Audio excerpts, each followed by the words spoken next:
你们才8万人，看着很多吗？才8万人。微臣不敢说谎，这是李世民的疑兵之计。他说8万军队，以一当十，以十当百，8万就是80万。那么李世民呢？正带1万骑兵追赶撤退的始毕铁骑。什么？用1万追30万？李世民说始毕不知道他有多少人马，紧追不舍，始毕才不会怀疑我们是以少当众。好一个以少当众！好，曲突将军，你速告李世民，朕要在雁门行宫召见他。臣遵旨。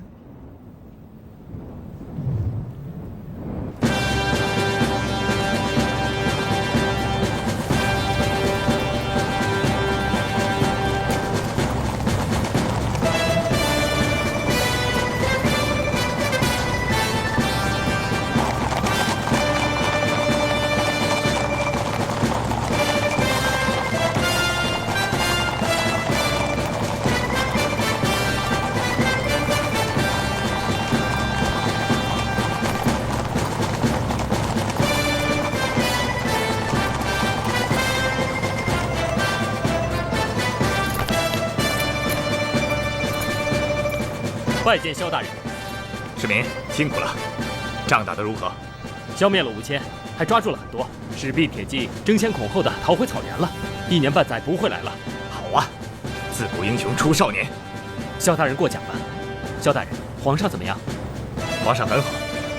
你们8万军队击溃了始毕30万，皇上高兴极了，不住地夸奖你。皇上本来想在雁门召见你，可大臣们说雁门靠近北湖，不宜久留。皇上已去了太原，让我在这等你。皇上要在太原的晋阳宫召见你们，你赶快安排一下军队，立刻赶往太原。好。还有，派人通知你父亲也去太原，皇上也要召见他。什么？皇上真的召见我父亲？你们李氏父子终于有了出头之日了。大人，进城。世民怎么样？胜了。始毕的30万军队被我们打败了。秦王的军队一共有多少人马？8万，我们5000，潼关的7万5。好，这8万打败了30万，难得，太难得了。我早就说过了嘛，屈通通是大隋最好的将军了，只有他才敢以少胜多，救皇上于危难之中啊！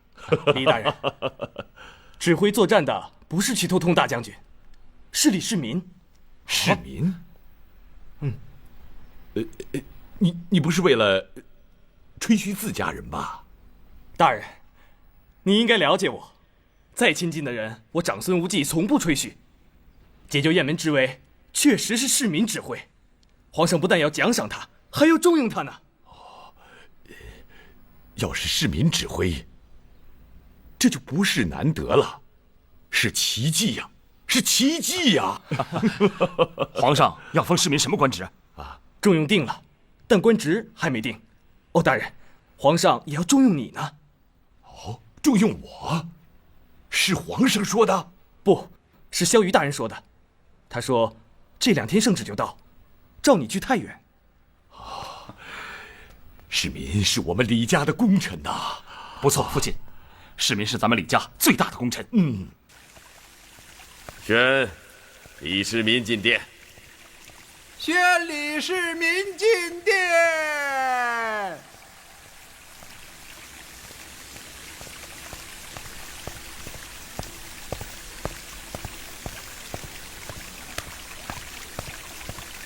草民李世民叩见陛下。平身。谢陛下。李世民呐，你是8万军队的统帅，河东的士兵都称你为李将军，你为什么自称草民呢？陛下，所谓统帅，只是为统一潼关和河东的军队，使其步调一致，以解雁门之围。屈突通大将军谦卑，将这一虚名让给了草民。所谓河东的李将军更是一个虚名，只是为了便于带领河东的军队救驾而已。李世民呐，你是一个前途无量的后生，朕很喜欢你。秦王各将论功行赏。你虽然年纪很小，但你的功绩最高。朕不但要重赏你，朕还要重用你。但是你毕竟还很年轻嘛，朝廷里没有合适的职位。这样吧，你跟随朕返回洛阳，一旦有了合适的官位，朕一定让你名副其实。谢陛下。好，下去吧。到了洛阳，朕还要召见你。遵旨。此次解雁门之围，朕真是感慨颇深。危难之时见真心，对朕的真心。此次，凡是解救雁门之围有功者，无论文武大臣还是普通士兵，朕都要重重奖赏。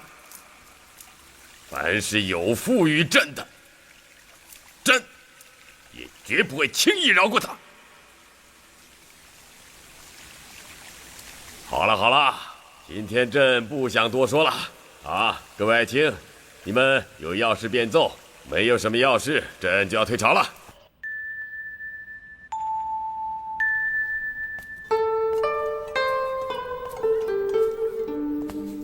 我以为能在雁门城见到你，可是我刚到你就走了。到了太原啊，我一直没去找你。你知道吗？我真想当面告诉你，我们的8万骑兵是如何打败史弼30万铁骑的。哎，月容，你怎么不高兴啊？出什么事了？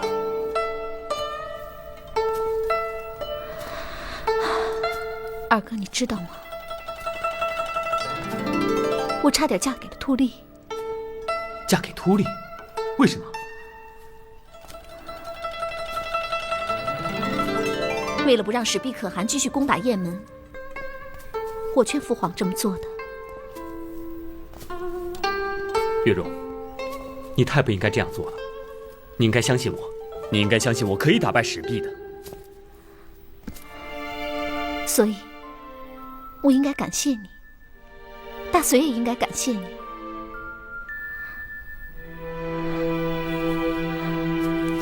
二哥，你知道吗？当父皇把我送出雁门的时候，我心里难过极了。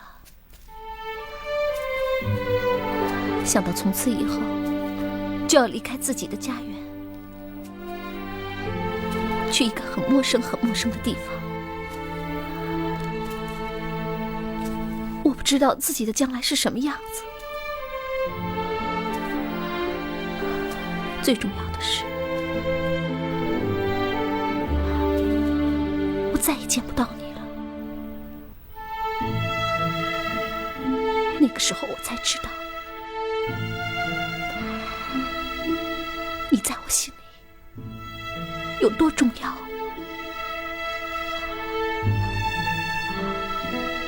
我知道，我再也无法离开你。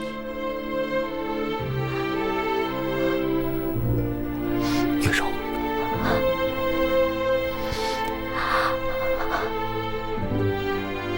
二哥，你想过我吗？想。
你还记得去年的元宵节吗？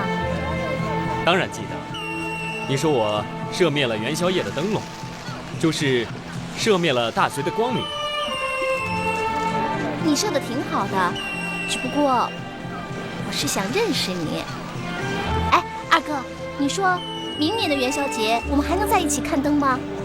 当然能了，如果我还在洛阳的话。会的，我会去告诉父皇，让他永远把你留在这里。皇上不会听你的。听的，我的话父皇都听的。朝廷里的事，皇上是真的不会听你的。我知道你指的是什么。什么呀？父皇至今没有给你官做，对吧？不光是我，雁门解围的许多功臣，皇上都没给。我看皇上是太吝啬官爵了。别人的事嘛，我就不管了，但是你的事我一定要管。我这就去找父皇，给你要一个很大的官。哎，皇上正在关灯火，别扫了皇上的兴致。那我就明天再去找。走吧。哎，你看。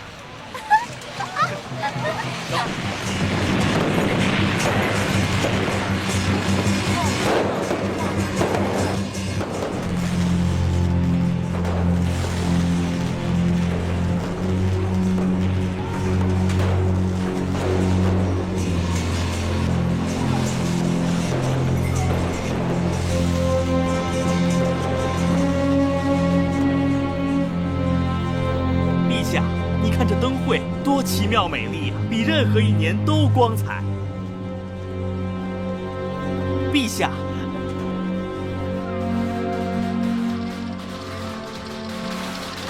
这个银子你必须要收下，我们确实不能。哦，你这是看不起我，看不起我们波斯人。哎，大人息怒，银子实在是不能收，这是皇上的旨意。哦，不，天下没有如此糊涂的皇上。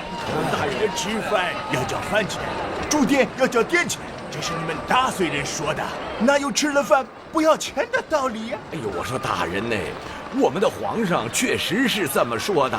你这银子不能要啊，你拿回去啊！一定要收下，你拿回去吧，一定要收下，不能收啊！你这喝多了吧？不要你的银子，是大隋对他国人的友好。哦，他是在炫耀。他说大隋富有天下，所以吃饭不要钱呐。他说的不对吗？天下还有比大隋更富有的国家吗？我从长安到洛阳，一路上看到许多穷人衣不遮体。大隋既然这么富有，为何他的百姓没有衣服穿呢？你说谎！小姑娘，我不敢说谎。你还不承认？本宫这就把你抓起来。我说的是真话呀！来人，在，把这个诽谤大隋的大胡子给我抓起来！什么？这个人不能抓。为什么？因为他说的是实话。你也这么说呀？月中，我们走吧。哎，走吧，走吧。哼，回来我再收拾你。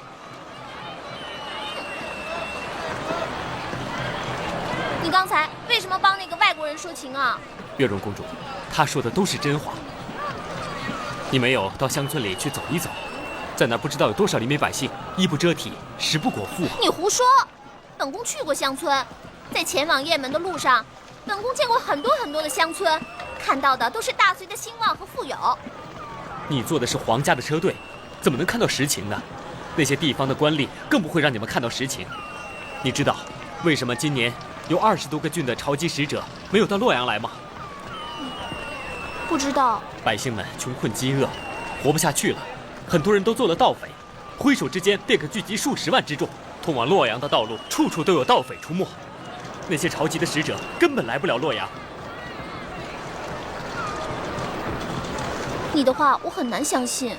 这是萧大人告诉我的，萧大人从不说谎。史姬，你查过没有？那23个郡的朝籍使者为何没来啊？陛下，此事是由萧大人办理。萧爱卿，你说说这是怎么回事？回陛下，渤海郡、赵郡、祁郡、东平郡、琅琊郡、彭城郡、延安郡、南阳郡、江夏郡。好了，你不要再数了，你就说说他们为什么没有来。这23个郡已回函，说来东都的道路被盗匪切断，无法来洛阳。照你这么说，遍地都是盗匪了。各地的郡县来信就是这么说的。宇文爱卿，你说说，你身为左翼卫大将军，你应该知道盗匪有多少？回陛下，盗匪日趋渐少。日趋渐少是多少啊10之留1。去年你就说10之留1，今年怎么还说10之留1啊？10之留1到底是多少？10之留1，10之留1就是屈指可数。陛下，待臣查清楚之后再向陛下禀报。身为左翼卫大将军，你连有多少盗匪都不清楚，你老了。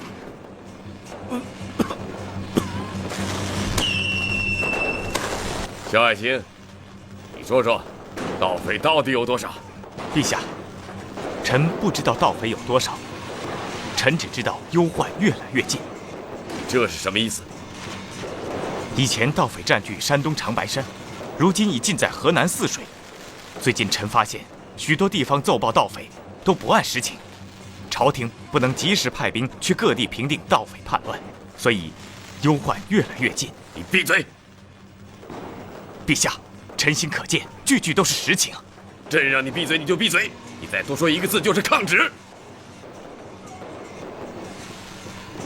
萧雨呀，在雁门的时候你就多嘴多舌，朕曾经让你闭嘴，你还是满口胡言。雁门的账朕还没有跟你算呢。哼，雁门被围，本来军心稳定，固若金汤。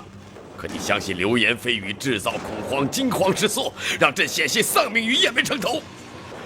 罪责不可饶恕，你知道吗？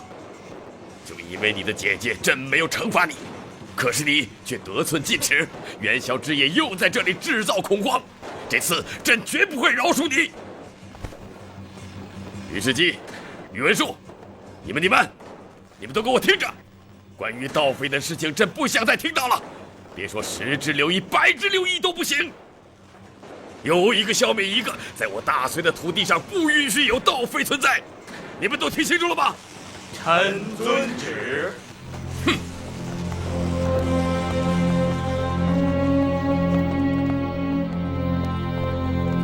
陛下，往年的元宵节，陛下都是彻夜不眠，今夜为何这么早就回来了？还不是因为你的那个弟弟萧雨。萧雨又怎么了？他多长了一条舌头，朕这次绝不会饶过他。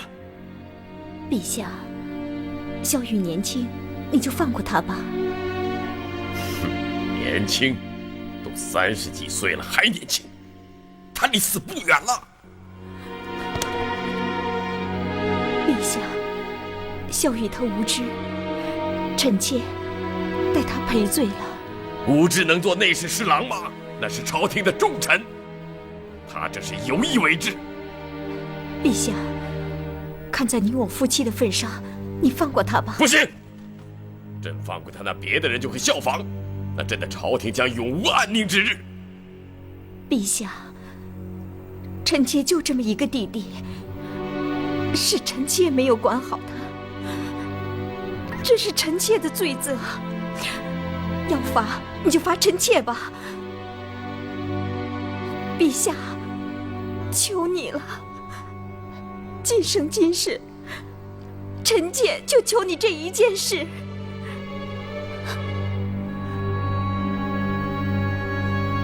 陛下，朝廷的事，臣妾不过问；女人的事，臣妾也不过问。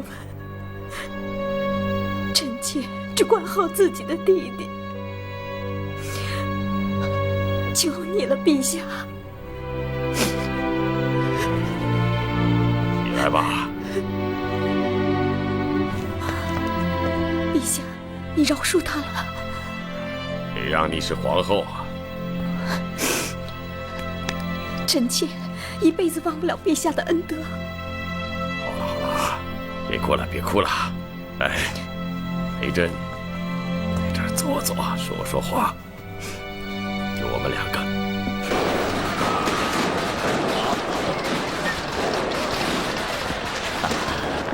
老师，萧瑜这次不会有什么事吧？一时不会，还有皇后姐姐。我发现最近一段时间，皇上的心情好像不大好啊。可以啊，以后说话更要注意。学生明白。请。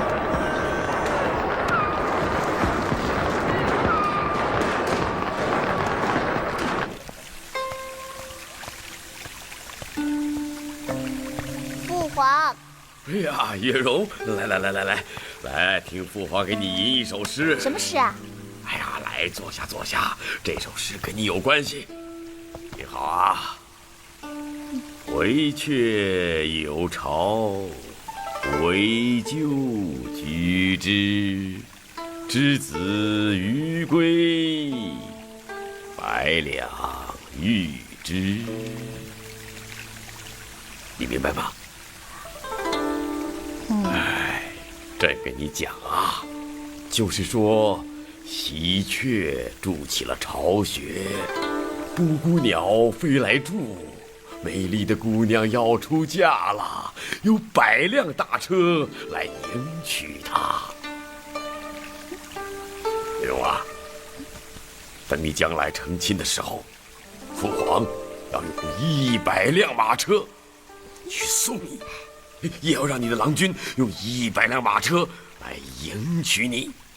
朕要让整个东都，不，父皇要让天下所有的女人都羡慕你。哎呀，父皇，只可惜你的马车是用不上喽。怎么了？女儿嫁不出去了。是不是又跟李世民闹别扭了？不是，女儿不想嫁给一个没有官位的人。你是替李世民向父皇要官啊？女儿怎么敢向父皇要官呢？父皇不是答应过人家给他一个官当的吗？朕是答应过他，可眼下朝廷没有合适的官位怎么办？父皇不是说过吗？早晚要罢萧瑜大人的官，那萧瑜大人下来了，不就有官位了吗？你想让他做内史侍郎？怎么不可以啊？李世民立过大功，救了父皇，也救了大隋嘛。内史侍郎在古时候是朝廷的相国，是要执掌国家的要务的。他那么年轻，做不了的。那就是做不了内史侍郎，可以让他代替宇文述做大将军嘛。宇文述都老了，李世民完全可以代替他呀。这个主意倒不错，朕也想过，但是你现在不能告诉他，啊，等朕免了宇文述，你再跟他说。谢谢父皇。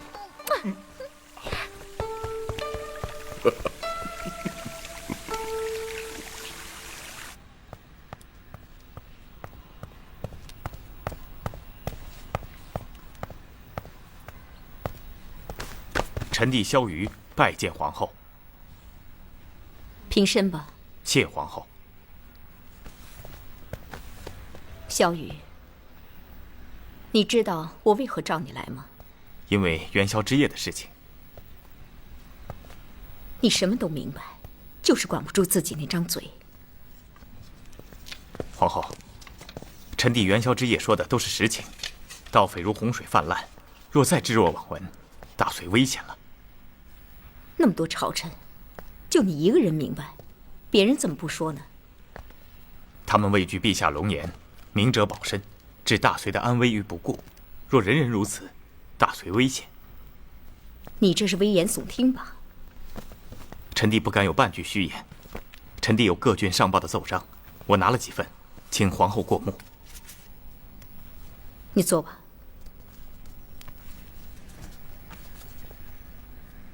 为什么不送给皇上呢？皇上的脾气，连说一说都不行，又有谁敢送给他？萧雨，我不是让你明哲保身，皇上的脾气是改不了了。这次若不是我，你的脑袋已经不在了。臣弟已经知道了。以后，朝廷的事少说，必须要做的，只做不说。学学人家于世基，人死了，什么都做不成了。萧雨，我就你这一个弟弟，答应我好吗？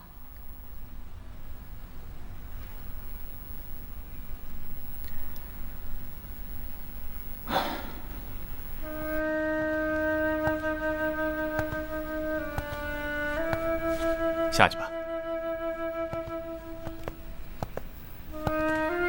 父亲，药熬好了，晾一会儿再喝。放那儿吧。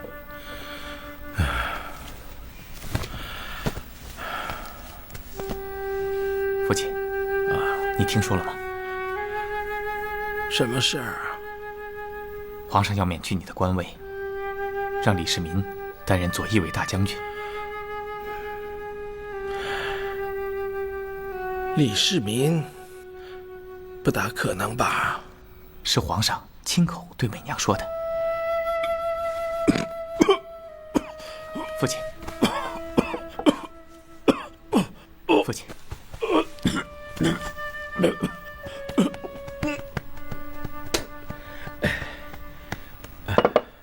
漱口。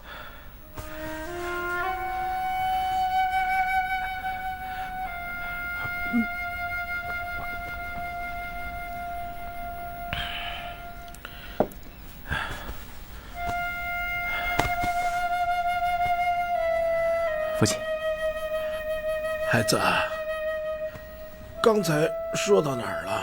哦，说到李世民要当左翼卫大将军，若是他真的当了大将军，那我们在朝廷就更难立足了。孩子，你放心，李世民当不了大将军。父亲已经有对策了。皇上是个疑心病很重的人，你想，李渊坐镇北方重镇太原，掌管5郡19州，朝廷的兵权若是再落到李世民的手上，皇上能睡得着吗？父亲说的也有道理，不过，皇上最疼爱的就是月容公主，李世民又是要当驸马的人。这大将军一职，也不是没有可能啊。哎，皇上最疼爱的还是他的皇位。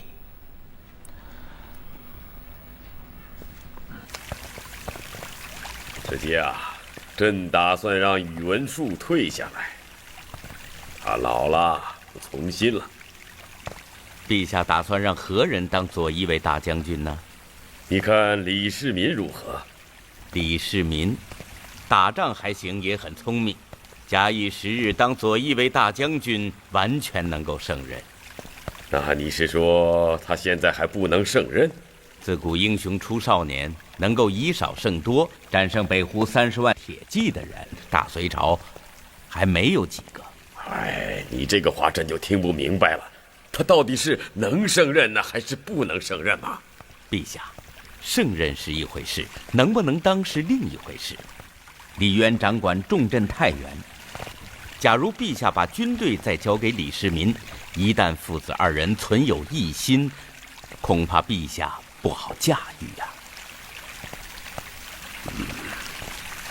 朕也有这个顾虑啊。可是如果不用李世民，那对月容公主该如何解释呢？哎，你不知道啊，如今在他的心目当中，除了朕，李世民就是天下第一英雄。陛下，臣有件事，不知该不该问。嗨，尽管问。陛下打算何时把月容公主嫁给李世民呢？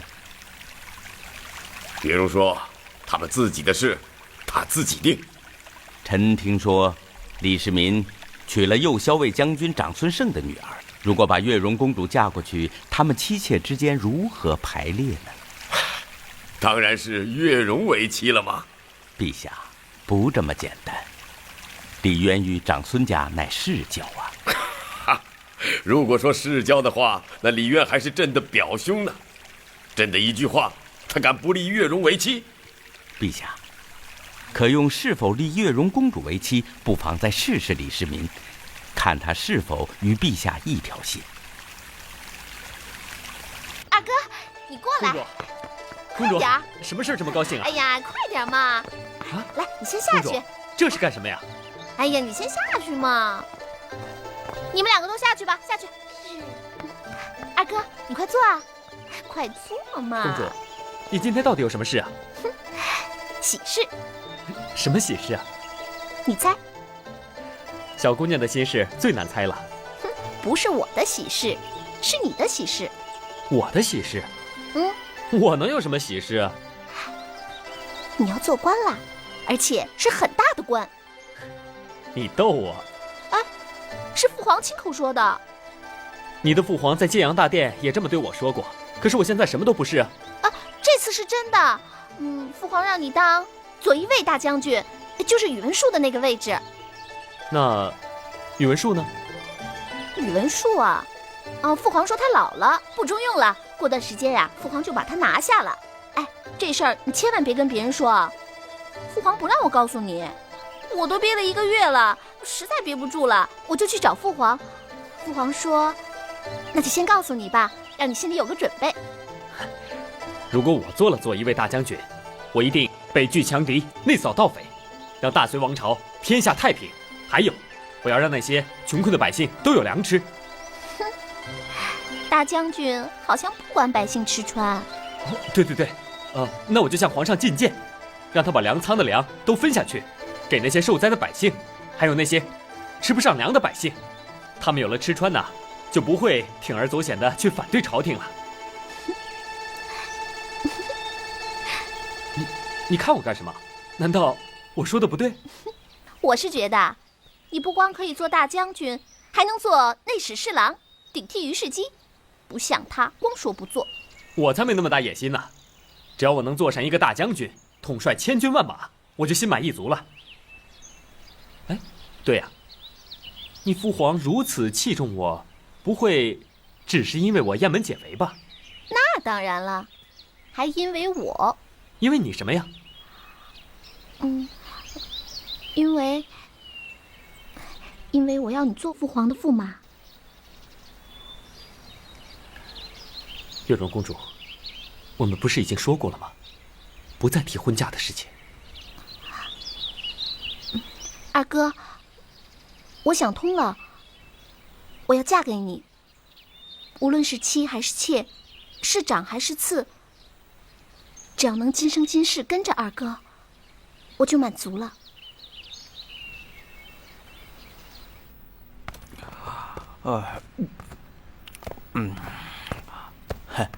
大哥，还没睡呢？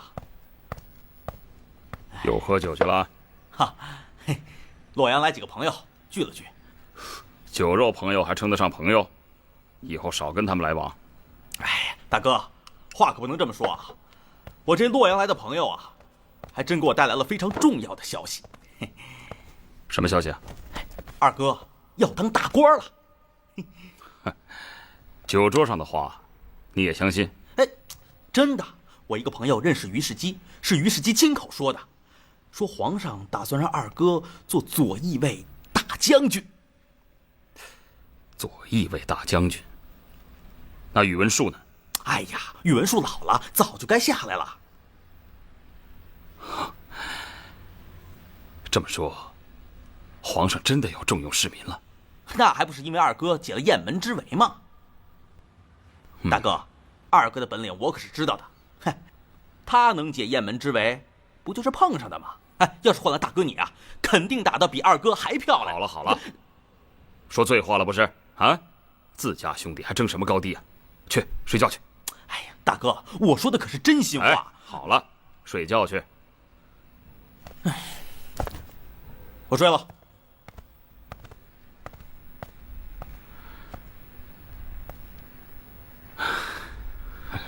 都告诉李世民了吗？嗯，当驸马的事你跟他说了？说了。那他答应立你为妻了吗？哎呀，以后再跟你说吧。哎，你可别不往心上去，这是很重要的。他是怎么说的？哎呀，父皇，你当着这么多人的面，让女儿怎么开口嘛？朕回去再问你。那左翼卫大将军他是怎么答应的？哼，他可高兴了。他都说了些什么？他说啊，他如果真的当上了左翼卫大将军，就一定要北拒强敌，内扫盗匪，让大隋天下太平，让所有的老百姓都有吃有穿。大将军还管得了老百姓的吃穿？啊，我也是这么说的。可是他说了，要向父皇进谏，把粮仓里的粮食都分给那些吃不上粮食的老百姓，这样他们就不会铤而走险去做盗匪了。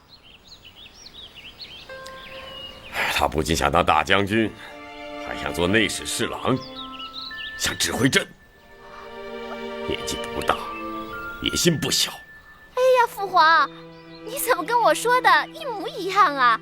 我也是这么说的。不过李世民他说了，他倒是没那么大的野心，只要他能当上大将军，指挥千军万马，今生今世他就心满意足了。他不仅想指挥千军万马，他还想指挥朕呢。没有，他可没这么说。他的心里是这么想的。没有啊，他对父皇可佩服了。嘴上佩服朕的人比比皆是，可是他心里怎么想的，他是不会告诉你的。哎呀，他跟我可是无话不说。月容啊，你年纪还小，你不知道啊，现在有多少人在觊觎着朕的江山，人心叵测，对于任何人都是不能够轻易相信的。那连李世民都不能相信啊？李世民？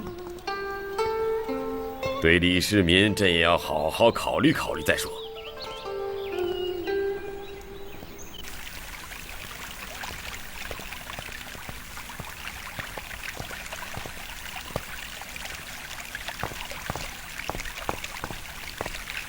草民李世民叩见陛下。啊，平身吧。谢陛下。李世民，你已经很久没有到朕的观文殿来看书了吧？陛下，草民很想到观文殿来看书，只是没有陛下的召唤。哎呀，不要自称草民了，朕听着不舒服。你还是直称其名，这样朕听着还亲切些。好，来，朕给你找了一卷书，啊，在这里。来，朕的书你要好好的看一看，是关于驯鹰的。药鹰，一种很威猛的鹰。陛下为何让市民看这种书？药鹰威猛，但是更需听话。如果不听话，它不但不会帮你捕猎，还会伤人。陛下，市民不好捕猎，而且也不好驯鹰。哎呀，朕让你看这卷书，不是为了让你去捕猎，而是为了做官。在朝廷做官，这卷书必须要好好的看一看。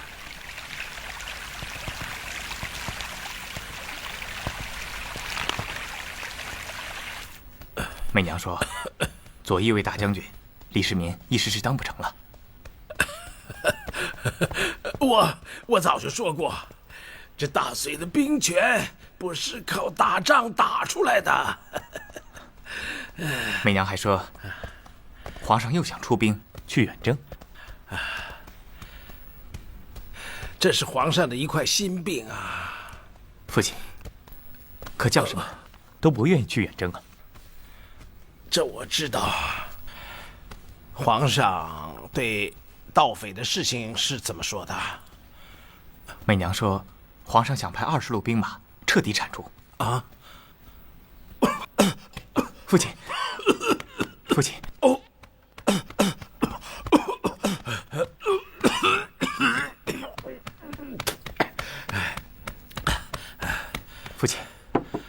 明天你就不要上朝了，好好休息2天。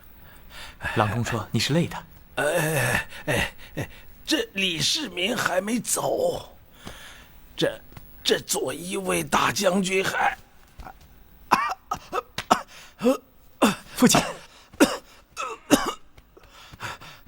公元616年，农民起义如火如荼，义军兵力日趋强大。衡山郡的赵万海、鄱阳郡的林世宏等义军首领，其部众已达数十万之多。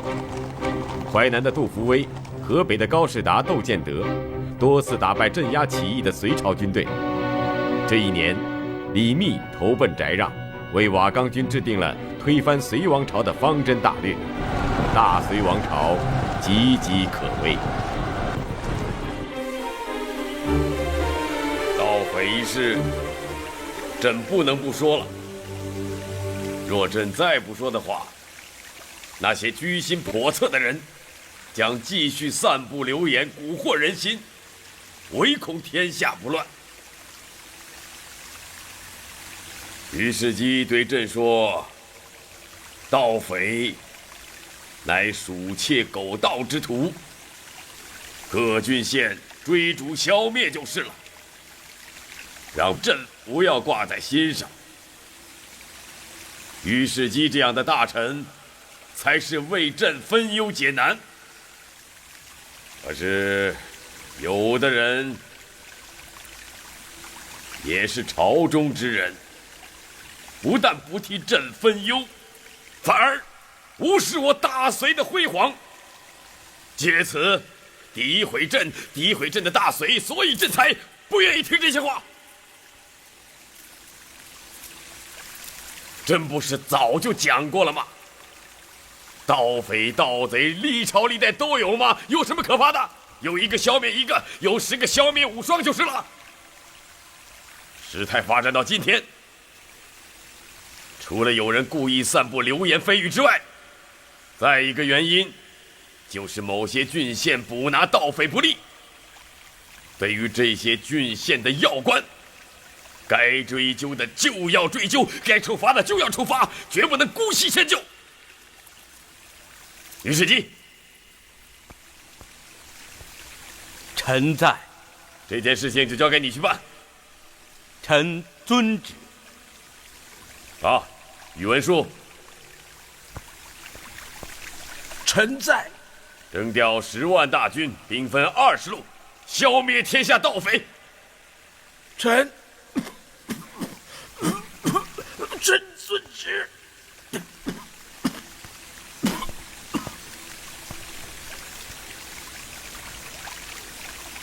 陛下，10万军队消灭天下盗贼，怕是少了一些吧？你说什么？鼠窃狗盗之徒，本来各郡县就可以自行捕拿的，10万大军还消灭不了他们，这样你们有什么用啊？以后在朝上，在朕面前，不许再提盗匪之事。臣遵旨。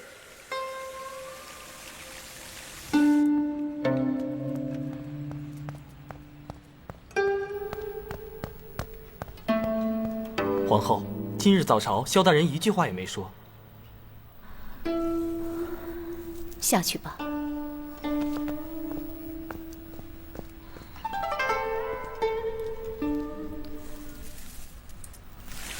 朕把你们几个留下，是为了出兵绥东的事。朕打算今年夏天征调100万军队征服绥东。俗话说，在一在二，不在三。此次出兵，不战则罢，战则必胜。啊，各位爱卿，谈谈你们的高论吧。怎么，一个小小的绥东就让你们谈虎色变了？啊？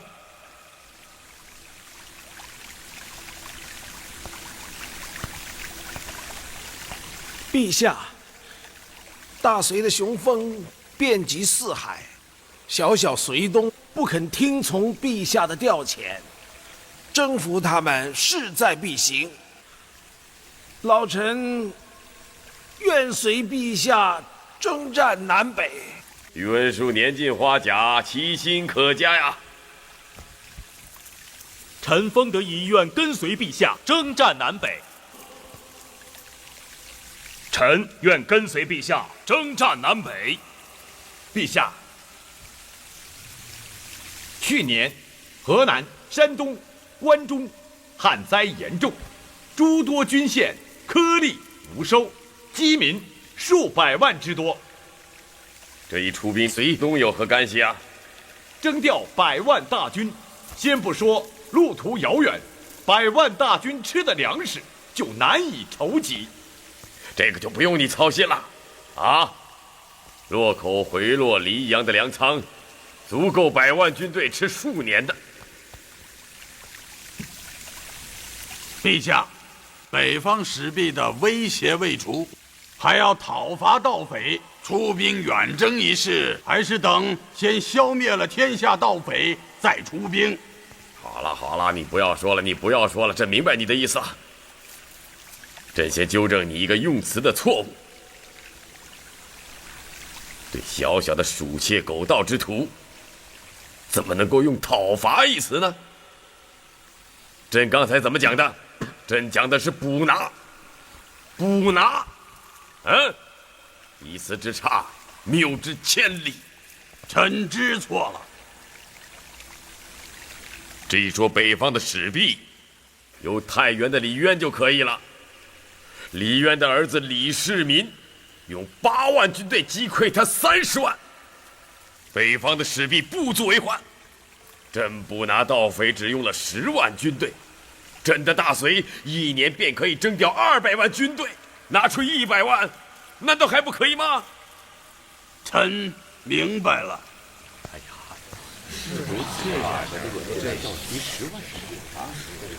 哎呀，有什么话大声点说，朕听不见。怎么又不说话了？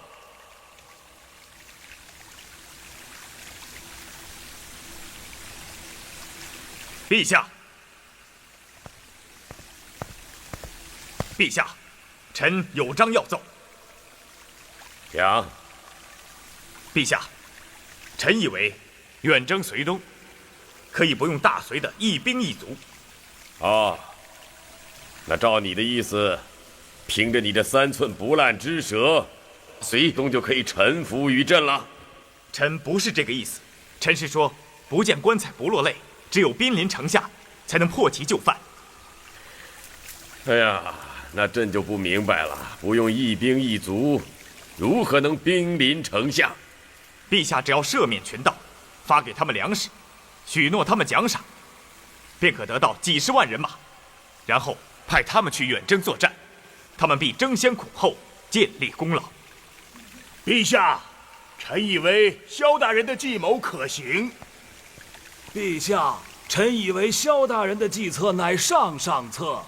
陛下，臣以为萧大人的计谋乃一箭双雕啊，不，一箭3雕，既平息盗匪作乱，又征服隋东，还能使大隋的军队百姓休养生息。不要再说了。陛下，臣没说错呀。萧大人他退下。小雨呀，小雨呀，你真是太聪明了，你聪明过分了。你是在为朕出谋划策吗？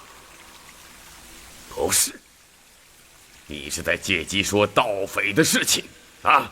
是说盗匪有多少万多少万，你是不是这个意思？陛下，这是实情。实情？什么实情？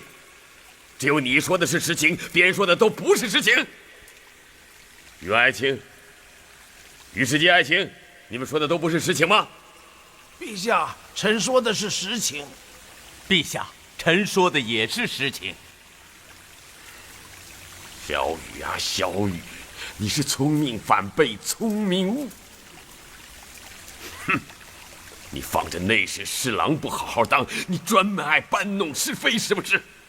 陛下，臣是为了大隋，为了陛下。陛下在雁门被围之时，曾经向将士许诺，不再出兵远征。如今又要发兵，将士必多有怨怒，而且将无心平息盗匪。闭嘴！朕已经说过，在朕的面前不许你多嘴多舌。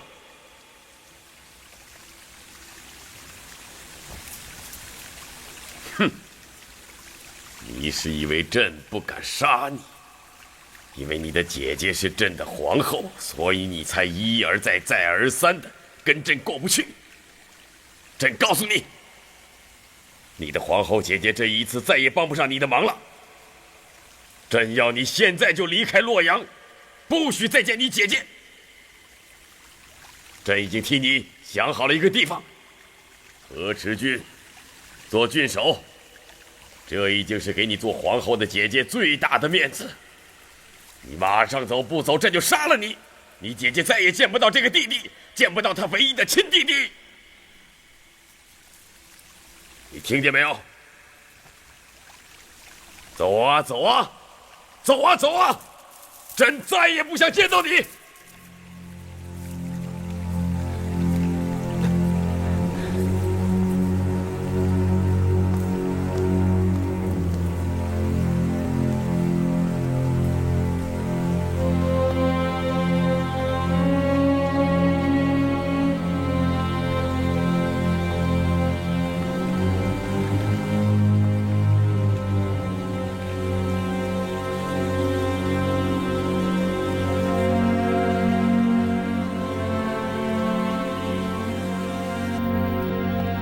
世基，我走了，朝廷就靠你们了。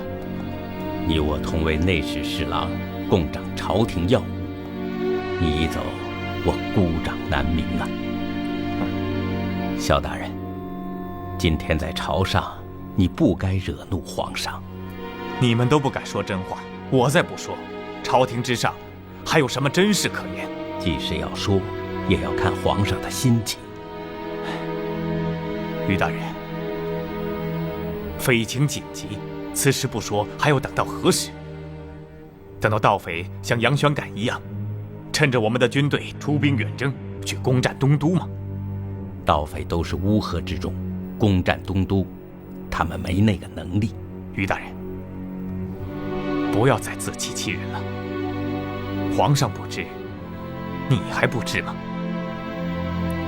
东海的李子通盘踞海陵，自称将军；城父的朱粲自称迦楼罗王，聚集10多万盗匪。更危险的是李密，杨玄感叛乱，他是主谋。如今他投靠了翟让，就在距离洛阳不远的瓦岗寨。皇上若真的出动100万大军远征作战，东都必落李密之手。于大人，这么多朝廷重臣都不敢说实话，再如此下去，大隋难保了。萧大人，不要过于悲观，盗匪再多也不堪一击。你放心吧，我会想法子帮助皇上平息匪患。还有，出兵远征更是万万不可行啊！我明白，皇上只是说说，2次征伐可都是无功而返，第3次兴师动众，皇上必慎之又慎。我会说服皇上。那好，那就拜托大人了。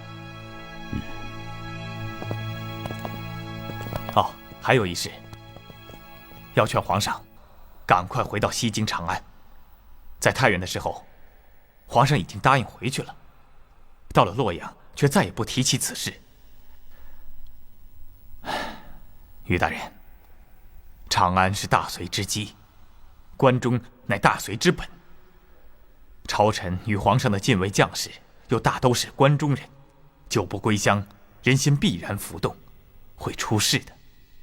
放心吧，世基一定劝皇上早日回西京长安。那就拜托了。一路小心。知道。啊，等你到了河池郡，速给我回信。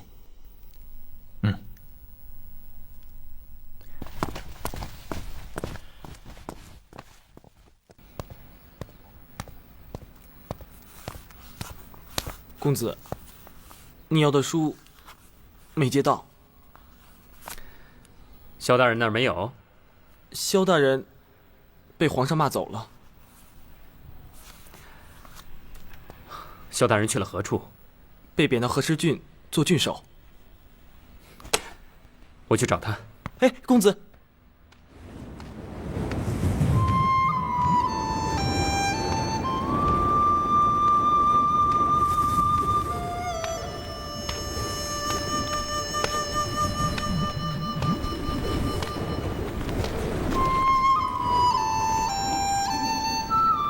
天高高，无以尽也；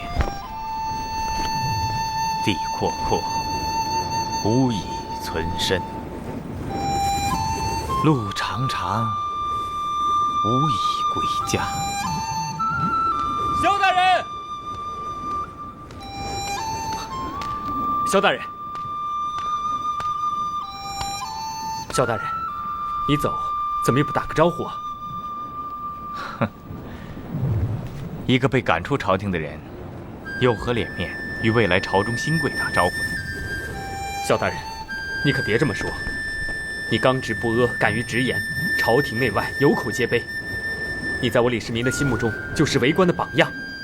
世民，你我交往虽然不多，就因为你这句话，在洛阳城内，你是我最知己的朋友。谢谢，能做萧大人的知己，世民非常荣幸。萧大人，我听说皇上把你贬出朝廷，还是因为盗匪的事。不是因为盗匪的事，是沿路的事。逆耳之言，皇上不愿意听。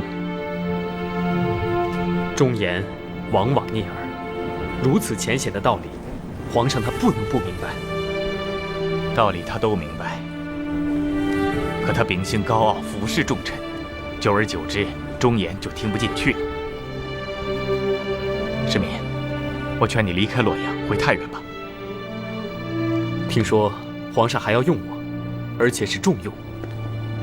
皇上即使重用了你，你的脾气与秉性，又能比我好多少呢？难道皇上就不能改了吗？江山易改，秉性难移。世民，我有个不好的预感，大隋恐怕若真是大杀倾覆，我们这些人岂有完卵呢？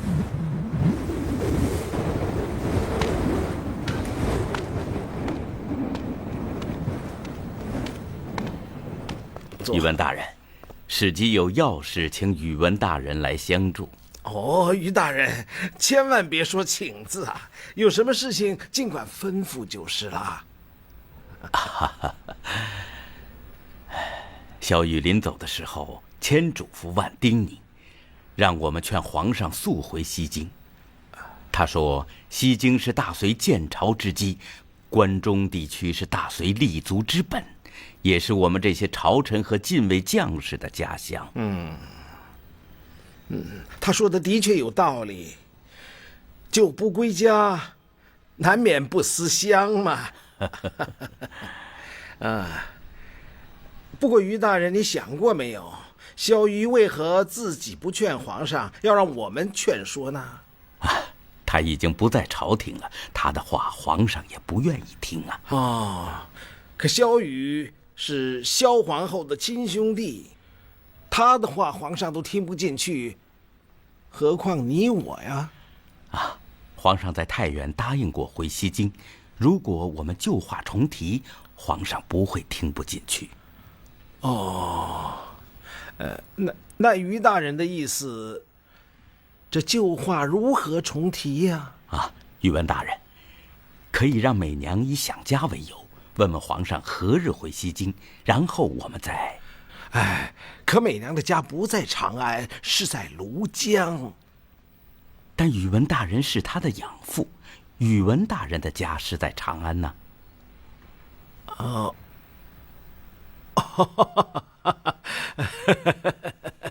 于大人的官真是做到家了啊！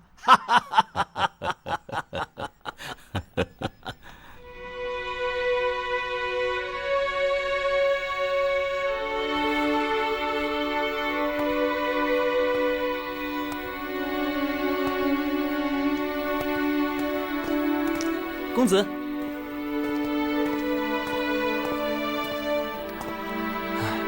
公子，想家了吧？哎，我把它挂起来。哎，不能挂。这字有什么不能挂的？跟你说不能挂就不能挂，问那么多干嘛？皇上迟迟不给市民官位，这其中不会出什么事吧？我看不会。市民立了那么大的功，皇上从心里感激他。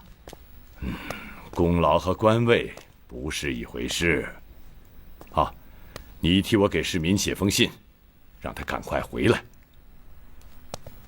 我听说皇上要重用他，让他做左翼卫大将军。要是市民此时回来，恐怕要影响他的前程。你不了解皇上，皇上他疑心太重，而市民年轻气盛，我担心他为了自己的前程葬送了自己。你快去写信吧。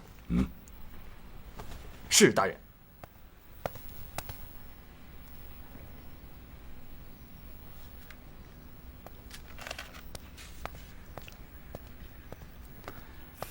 大哥还在用功啊？洛阳的那些朋友又来了。嗨，聚了聚。哎，大哥，你知道吗？二哥这左翼卫大将军当不成了。怎么了？我洛阳的朋友说，皇上不信任他。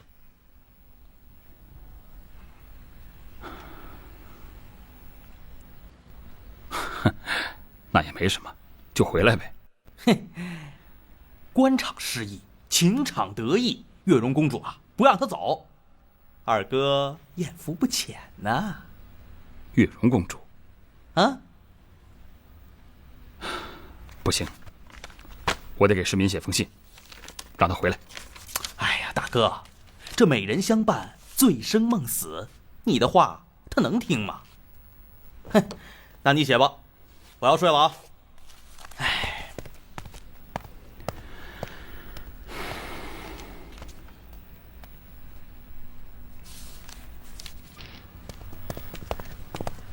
请。哦，于大人，宇文大人，我终于把你等来了，请坐。刚泡好的，等着你来品尝。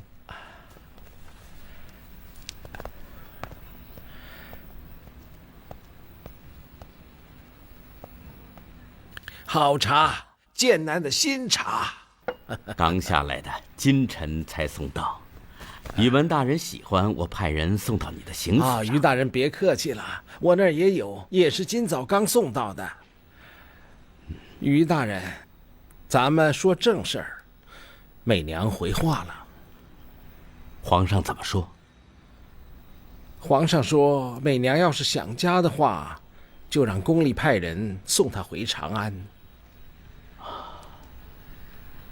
这么说，皇上是不想回去了。宇文大人，你看这件事怎么办呢？看来只有于大人亲自出面了。我？满朝文武，皇上最信任的就是你于大人。如果于大人的话皇上都不听，于大人呐，那咱们回京就无望了。宇文大人，那你说我对皇上如何说呢？最好还是直说，晓之以大隋存亡的道理。哦，好，于大人，我就告辞了。宇文大人，请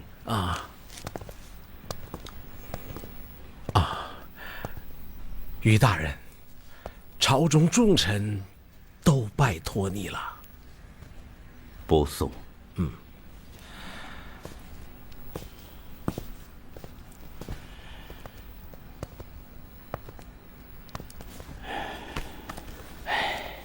他可真是个老滑头啊！得意啊，你说这事该如何办呢？闭口不谈呢。近卫将士久离家乡，若真的军心浮动，那该如何是好啊？老师如果说出来，皇上不听，那又如何是好啊？皇上即使不听，那也算微臣尽到了责任。老师，你常对学生讲，微臣最重要的是学会察言观色，善于察龙眼。皇上现在明明不想回西京，你说出来又有何用？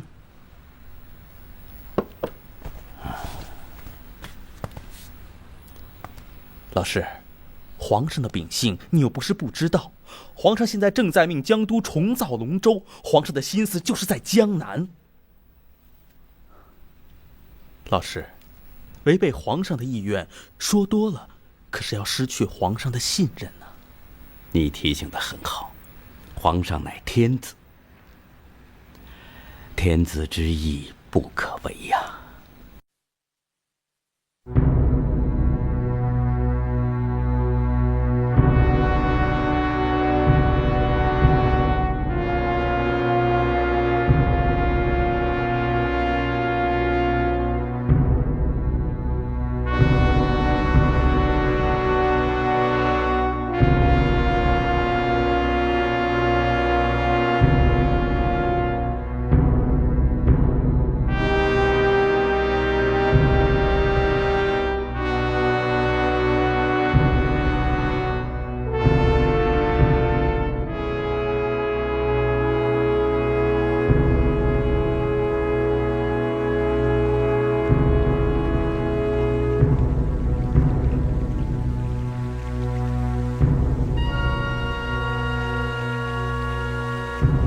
陛下啊，杨玄感作乱的时候烧了朕的龙舟，他恨朕，因此也恨朕乘坐过的龙舟。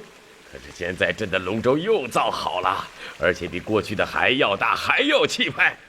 你们说是不是啊？来来来来，都过来看看。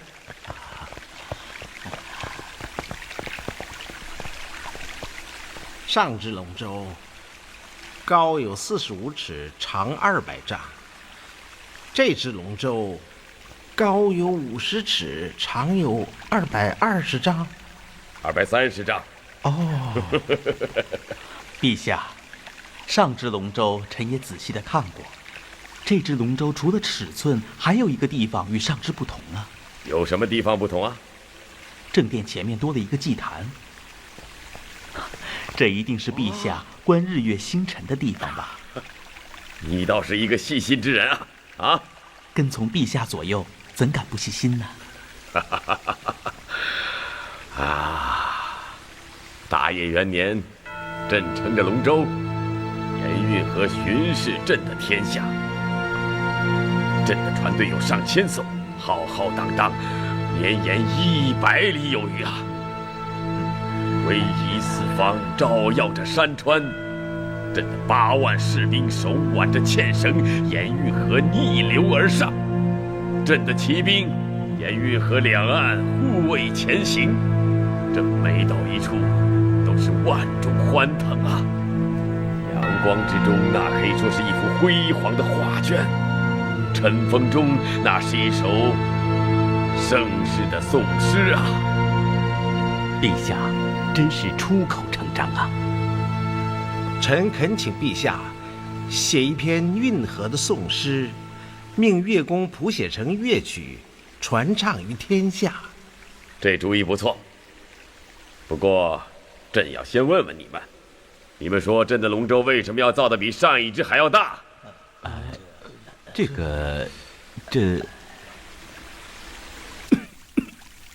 怎么，这么浅显的道理，你们身为朝廷的重臣都说不出来？哎，史基，你先讲一讲。陛下，臣怕说不好。哎呀，有什么说不好的？不就是一只龙舟吗？陛下，这可不仅仅是一只龙舟啊，它象征着陛下的威严，陛下的风采。讲得好，接着说。于世基大人是臣的老师，老师都担心讲不好，作为学生又怎么能说得好呢？青出于蓝而胜于蓝嘛。说。陛下，臣说实话吧，于世基大人并非说不好，他是想让陛下说。今日陛下心情格外的喜悦，出口成章，朝臣们都想领略陛下的言辞风采呀。照你这么一说，朕倒是不能不说了。这话不是臣说的，是臣的老师与朝臣们心里所想的。是啊。好啊，既然大家都想听听，那么朕就说说。朕当年修造运河，可谓是开天辟地之举，胜过大禹治水，可比盘古开天。南连长江，北过黄河，而朕的龙舟就是运河的灵魂。没有朕的辉煌，岂有运河的久长？陛下说得好，确实是好。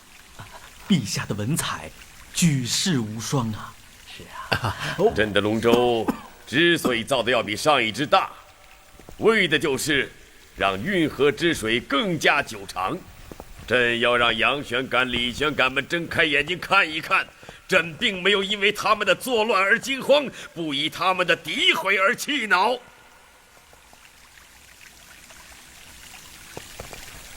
朕将乘着更大的龙舟，再次巡视朕的盛世天下。陛下，臣有章启奏。哎呀，此刻又不是上朝之时，不要张口闭口的有章要奏，有什么话直接说来就是了。臣恳请陛下，乘新造之龙舟，沿运河南下，再次临幸江都，再显大隋的威风，盛世之辉煌。宇文爱卿所言，与朕同心。啊？是啊，朕今天心里非常高兴。哎呀，真是很久没有这么高兴了。等到了江都之后，朕要请各位爱卿到江上饮酒听乐啊。那些乐曲都是大业元年朕写下的篇章。当时朕对乐正白明达讲，朕的天下大同，此乐可以使你显贵。虽然现在已经年过12载，同样也会使你们显贵的。陛下，陛下，臣以为陛下万万不可临幸江都啊！为什么？陛下，如今灾害肆虐，百姓疲劳，府库空虚，盗匪横行，陛下的诏令不能通行啊！臣希望陛下能够班师回到西京长安，安定千万之臣民，安定惶惶之大隋啊！国库空虚，你听谁说的？今年元宵夜，朝廷花费银子万万两，陛下又造龙舟、公船，还要出兵远征，国库岂能不空虚？朕的财富，不要说是造龙舟、公船，就是再造2个西京、3个东都，也使用不完。何来空虚2字？臣只是提醒陛下，早日班师啊！史基，臣在。你把右后卫大将军赵才交刑部关押审理。于史基，听见了吗？臣遵旨。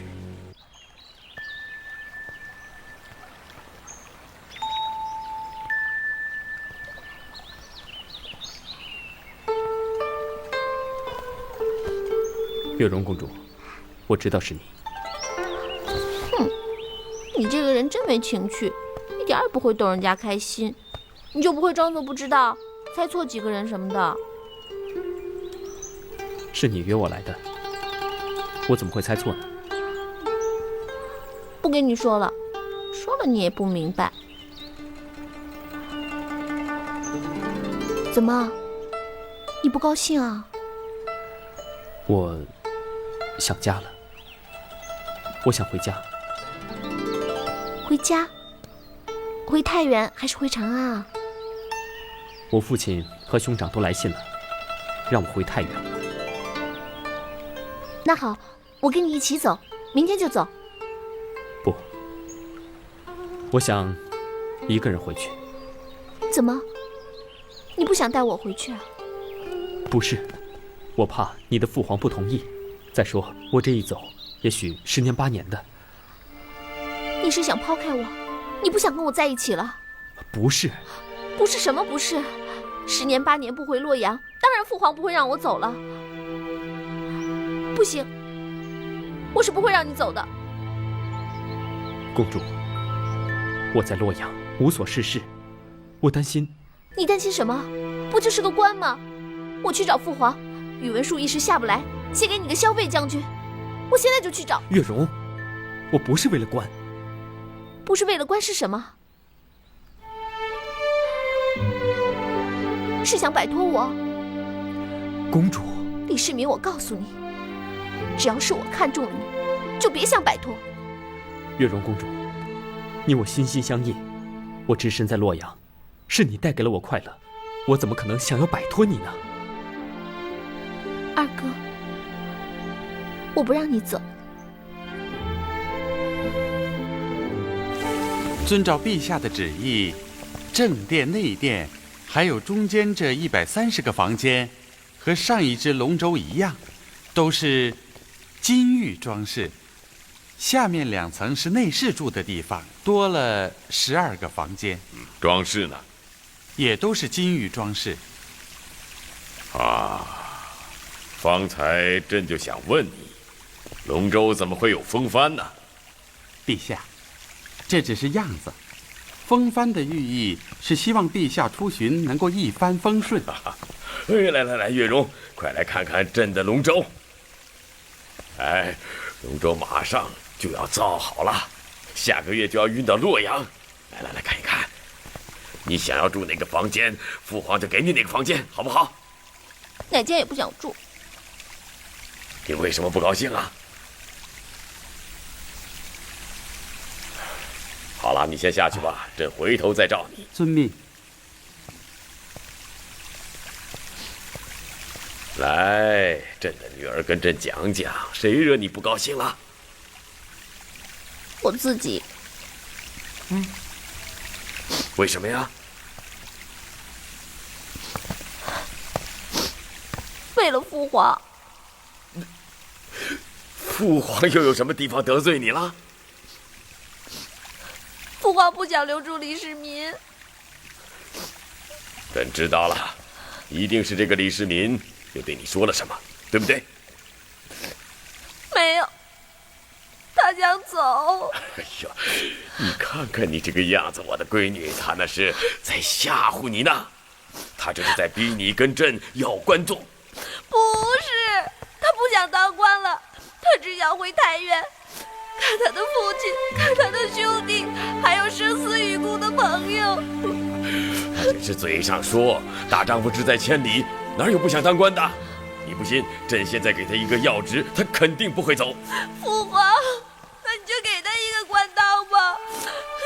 左御卫大将军，要是不行的话，就让他做什么骁卫大将军也行啊。哎呦，好了，孩子，看你哭得这伤心呐，朕跟你讲，他跟朕不是一条心，朕怎么能给他什么将军做呢？啊？他跟你是一条心，他想的是大隋，为的也是大隋呀。听其言还要观其行，朕还要再看看。父皇，你要看到什么时候啊？别把人家给看跑了。哎呀，用不了多久，等朕的龙舟一到，就会泾渭分明。别哭了，别哭了，啊！